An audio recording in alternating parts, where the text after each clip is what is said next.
আসসালামু আলাইকুম সুপ্রিয় দর্শক, সকলে কেমন আছেন? আলহামদুলিল্লাহ, আমিও ভালো আছি। প্রতিদিনের মতো আজকে আপনাদের সামনে হাজির হলাম স্মার্ট সিম্পল ব্লগ থেকে ছোট্ট একটি রেসিপি নিয়ে। আজকে আমি তৈরি করে নিলাম হচ্ছে রেস্টুরেন্ট স্টাইলে শাহি ছোলা ভুনা। তবে রেস্টুরেন্টে অনেক মশলা ব্যবহার করে থাকে, যেটা আমি করিনি। আমি আমার ঘরে থাকা যে মশলা, স্বাভাবিক মশলা সবার ঘরে থাকে, সেটা দিয়েই আমি তৈরি করে নিয়েছি এবং আমি রেস্টুরেন্টে তা খেয়েছি। আমি আমার তৈরি শাহি ছোলা ভুনাও খেয়েছি।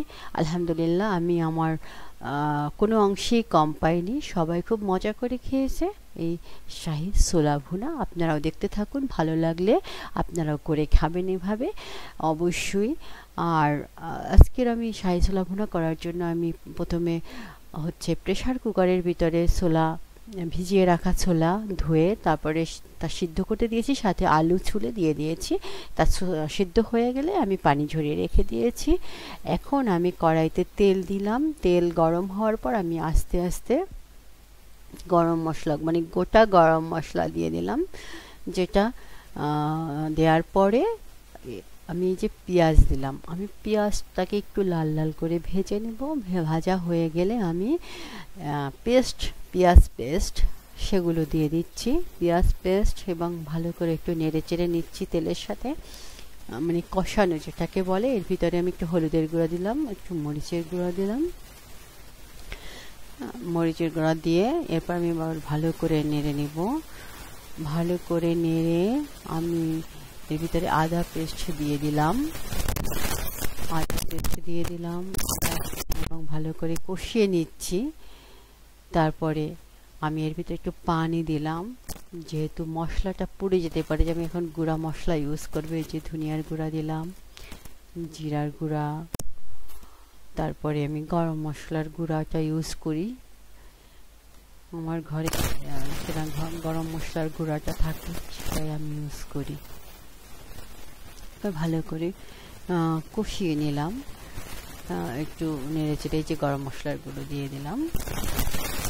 আসলে আমরা আমাদের ঘরে থাকা জিনিসপত্র দিয়ে মজার মজার খাবার তৈরি করতে পারি। ওই যে আমি লবণ দিলাম, আমি অল্প লবণ দিয়েছি, এই জন্য যে আমি ছোলার সেদ্ধর ভিতরে আমি লবণ দিয়েছিলাম। আবার একটু পানি অ্যাড করে নিলাম ভালো করে কষানোর জন্য।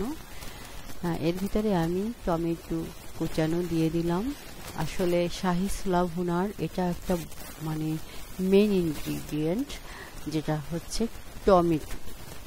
এরপরে আমি আলু যে সিদ্ধ করা ছিল সেগুলো হাত দিয়ে একটু ম্যাশ করে দিচ্ছি, আমি ভেঙে ভেঙে দিয়ে দিচ্ছি।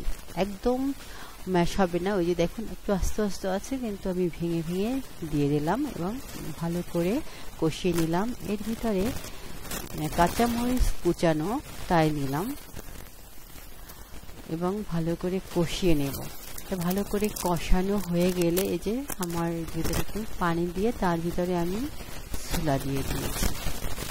কারণ শাহি ছোলা ভুনায় যত নরম হবে ছোলাটা, ততই খেতে মজা হবে এবং মশলাগুলো এর ভিতরে খুব সুন্দরভাবে ঢুকে যাবে আর খেতে অসাধারণ মজা হবে। এই যে দেখুন আমার পানিটা টেনে গিয়েছে, প্রায় কিন্তু আমার হয়ে গেছে।